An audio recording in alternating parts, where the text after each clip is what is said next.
I have a message. I have a message for President Macron.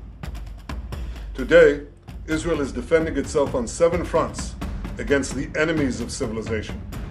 We're fighting in Gaza against Hamas, those savages who murdered, raped, beheaded, and burned our people on October 7th.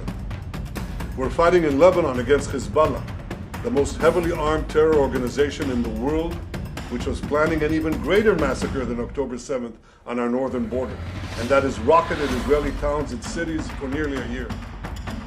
We're fighting against the Houthis in Yemen and the Shiite militias in Iraq and Syria that together have launched hundreds of drones and missile attacks against Israel. We're fighting against terrorists in Judea and Samaria who are trying to murder civilians in the heart of our cities.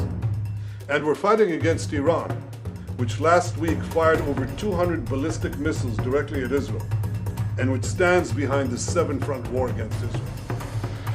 As Israel fights the forces of barbarism led by Iran, all civilized countries should be standing firmly by Israel's side. Yet President Macron and some other Western leaders are now calling for an arms embargo against Israel. Shame on them. Is Iran imposing an arms embargo on Hezbollah, on the Houthis, on Hamas, and on its other proxies? Of course not. The axis of terror stands together. But countries who supposedly oppose this terror axis call for an arms embargo on Israel. What a disgrace. Well, let me tell you this. Israel will win with or without their support. But their shame will continue long after the war is won.